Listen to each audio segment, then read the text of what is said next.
next we're going to talk about the second part of the fundamental theorem of calculus, which, remember, tells us how to evaluate definite integrals using an antiderivative. So let's do these 8 examples, and then we'll do one more example in a slightly different context after these 8. So evaluate using fundamental theorem of calculus part 2.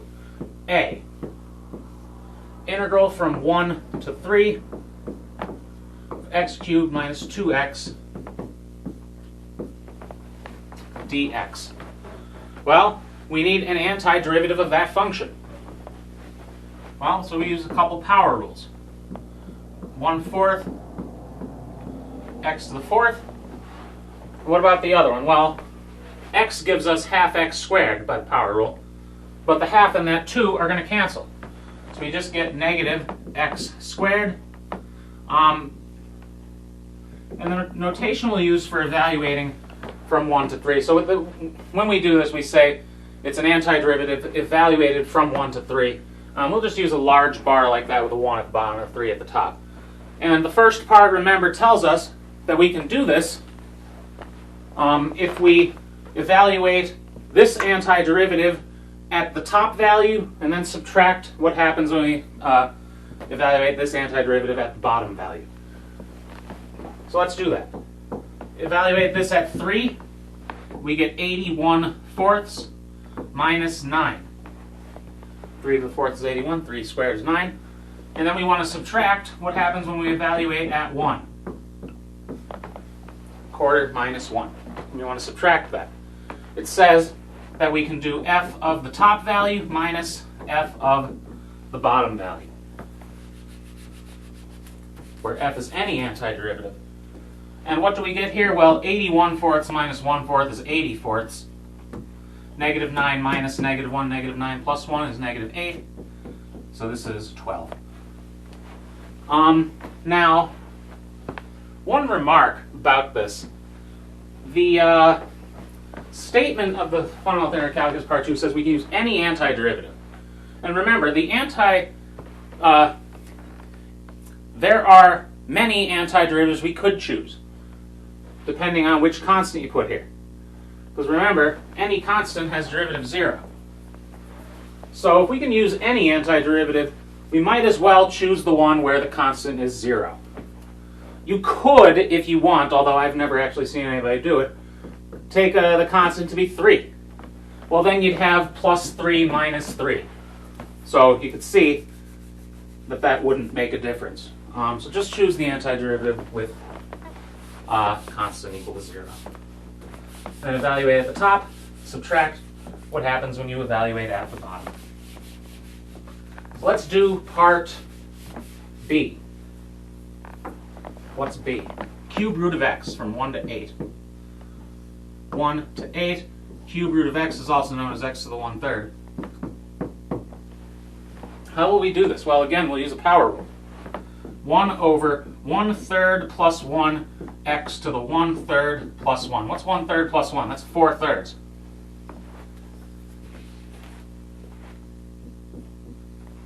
One-third plus 1, 4/3. What's 1 divided by 4/3? Well, 1 divided by 4/3, 4/3 flipped around is 3/4.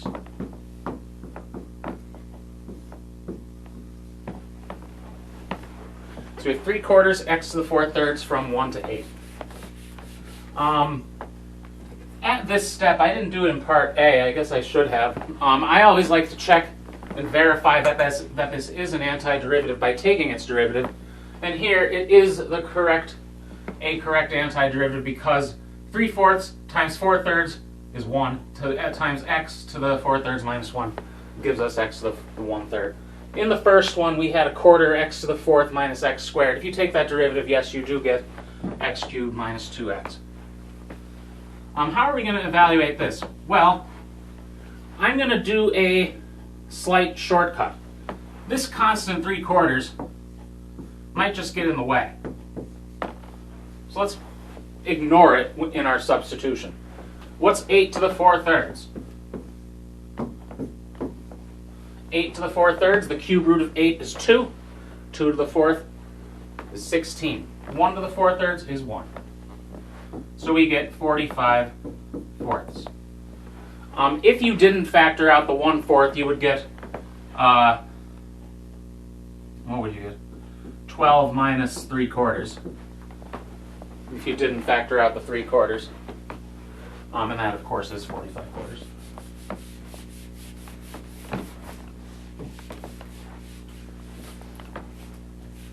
Next, part C. Part C is what? Integral from pi to 2 pi of cosine of x dx. Notice in these second part examples, we don't have to deal with t's because x is not already used. Well, we need a function whose antiderivative is cosine. The derivative of sine is cosine.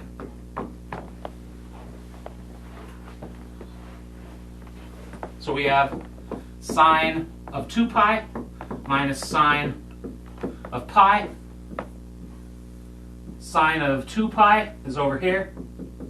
It's 0. Sine of pi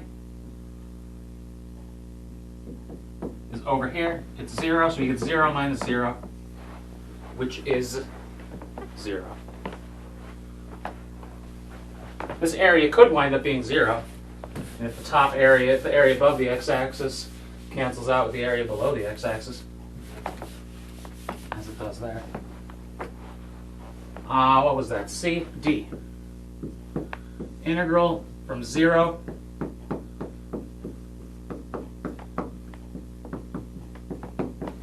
to pi over 4 of secant x tangent x. Well, we need a function whose derivative is secant x tangent x. Well, fortunately, we have one. The derivative of secant is secant x tangent x. If you had a trig function, you couldn't immediately use one of the rules. What I would first recommend is writing everything in terms of sine and cosine and seeing if something cancels. I think our third or fourth example in the indefinite intervals video did do that. So here we have secant of pi over 4 minus secant of 0. Remember, evaluate at the top and then subtract when you evaluate at the bottom. What's secant of pi over 4? I think it's 2 or root 2 or something. Yeah, I think it's root 2. Secant of pi over 4. Secant is cosine flipped around. Cosine is adjacent over hypotenuse, so secant's hypotenuse over adjacent. So we get root 2 for secant of pi over 4. How about secant of 0? Well, cosine of 0 is 1. So secant of 0 is 1 flipped around, which is also 1. So here we just get root 2 minus 1. You don't have to well, there's no simplifying that I can think of that you can do for that. What was that? D. E. E is what? Integral 3 over x to the 4 dx from what to what? 1 to 2. Well, how do we do this? First, I'm just going to pull that 3 out. Because who wants a 3 there? The 3 is much better out there. I'm also going to write x to the 1 over x to the 4th as x to the negative 4, because I know I'm going to have to do a power rule on that. Equals what? Well, 3 is still there. How do we do the power rule on x to the negative 4? Well, we get x to the negative 4 plus 1 all over negative 4 plus 1. Negative 4 plus, oh, look at that. Negative 4 plus 1 is negative 3. So we get 1 over, well, we get negative 1/3 x to the negative 3. Evaluating from 1 to 2, and of course that simplifies nicely. The 3 and the 1/3 cancel, and we just get negative 1 For simplification purposes, I like getting rid of the negative exponents because I think doing so makes me less likely to make a mistake. So we get negative 1 over x cubed, and that is a correct antiderivative because what? The derivative of negative x to the negative 3 is negative 1 times negative 3, x to the negative 4, so 3x to the negative 4. Evaluate from 1 to 2, well, we get negative 1 over 8, 2 cubed is 8, minus negative 1 over 1. So in this case, minus negative happened. So we have negative 1/8 minus negative 1 over 1. So 1 minus 1/8 is 7/8.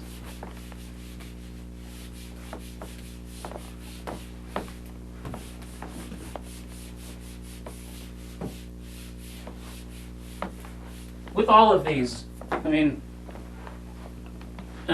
getting used to the antiderivatives and indefinite integrals is definitely very useful for doing this. Now that's one of the reasons I put that as last week. I didn't want to put that at the beginning of this week because then you'd be seeing that this week and then you'd be having to do it in this context this week. But just like with derivatives, they do require practice, the antiderivatives, indefinite integrals. Especially if you have some of these, which you will have some of these on the test. F, how do we do this? Well, x to the 4th plus x plus 2 all over x squared. Well, we can't just jump straight into a quotient. We have to first split this quotient up.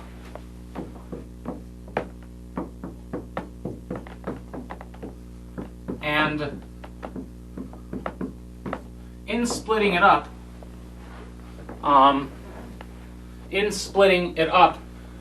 we could write this middle one as x to the negative 1, but remember, in that chart of indefinite integrals, it's written as 1 over x. So I'm just going to write it as 1 over x here. And for this last one, 2 over x squared, I know I'm going to have to do a power rule eventually, so I'm just going to write it as a negative exponent here. Equals what? A third x cubed? Log absolute value x. And you do need the absolute value. Your bounds could be negatives. How about this last one? Negative 2x to the negative 1. Why is that? Well, power rule here, negative 2 plus 1 is negative 1. Divide by negative 1. Raise to the negative 1 and carry the 2 along. And we're evaluating from 1 to 2. This negative 2x to the negative 1, for simplification, well, for evaluation purposes, I'm going to write it as 2 over x. Before evaluating, let's check to make sure this is the right antiderivative. Third times 3x squared, okay. Log x, okay. Positive 2 over x squared, okay. Evaluate at 2, what do we get? 8/3 plus log, absolute value 2 is 2, minus 1. So when we evaluate at 2, we get 8/3 plus log 2 minus 2 over 2, which is 1. And then we want to subtract the evaluation at 1.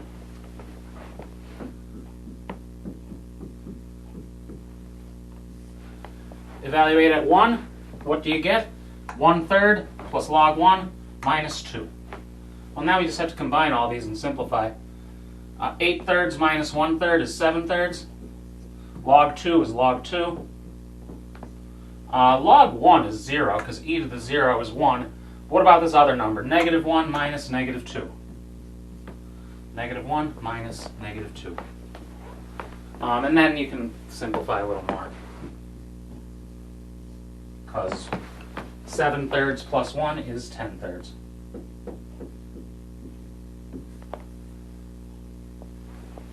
In all of these, I am letting my constant of integration be 0. We can use whatever antiderivative we want. So why not use the easiest one?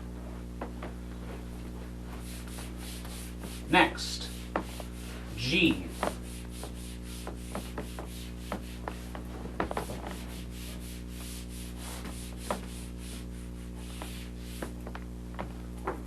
g, integral e to the x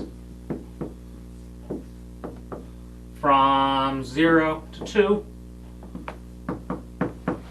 Well, we need a function whose derivative is e to the x. Well, derivative of e to the x is e to the x. And we're evaluating from 0 to 2. So we get what? E squared minus e to the 0. E to the 0 is 1. So you get e squared minus 1.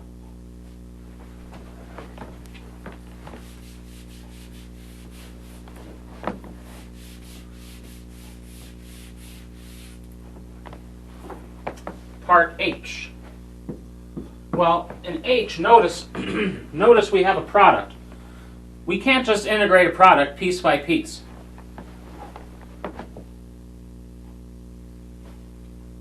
So I was just thinking about if that 0 was okay.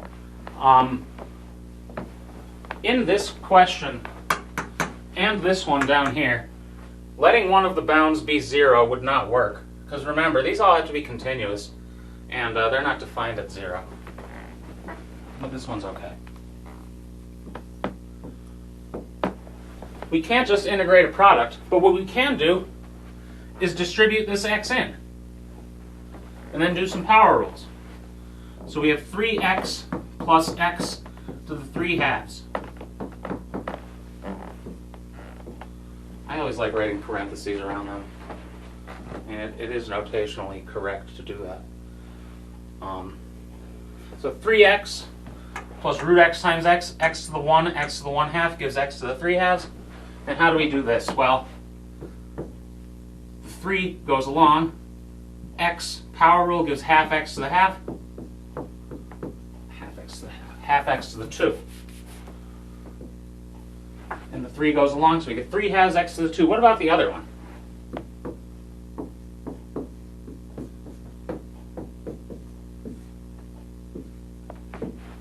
Why is that 2/5 x to the 5 halves? Well, we use a power rule on x to the 3 halves.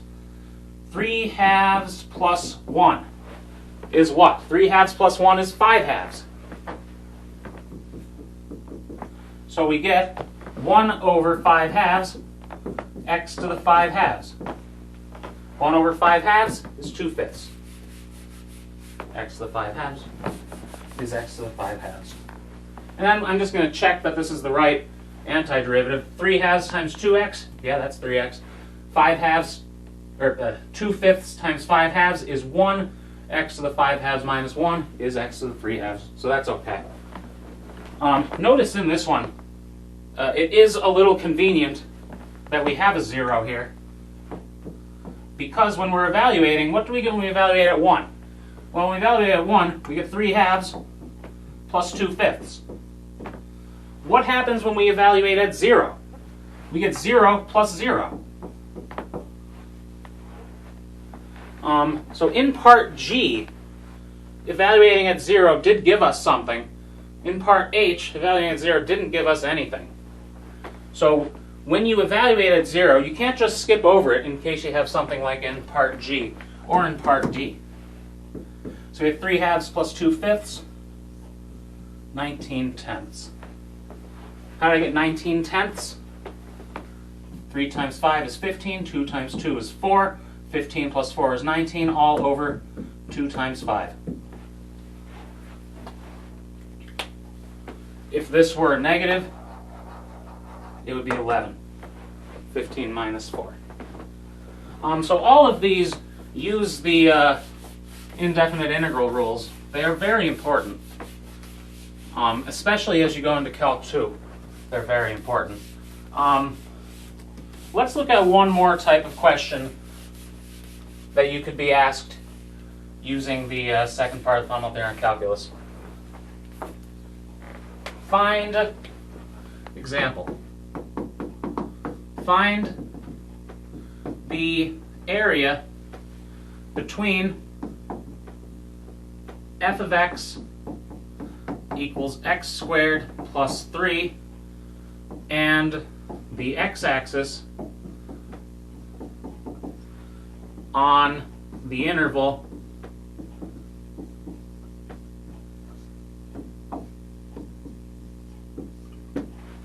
1 to 3. Find the area between that curve and the x-axis on that interval. Well, I'm asking this one particularly because in the approximation video we approximated the area. And remember, our approximations gave what? The first one said it was between 11 and 19. The second one said it was, I don't know, I can't remember numbers. The third one was, what, 328 27ths and 472 27ths? You'd think I'd be able to remember the second one.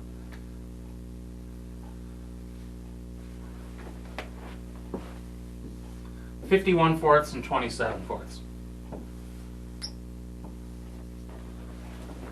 So we have this curve. Let's draw a picture of what this area looks like. Well, there's 1, there's 3. We want this area. Well, the definite integral tells us we can find that area. So area equals this integral from 1 to 3 of x squared plus 3. So I'll say A equals that. And if you're asked a question like this, you don't have to say A equals. You can just find the integral. Well, how do we do this? Well, we have a couple power rules. A third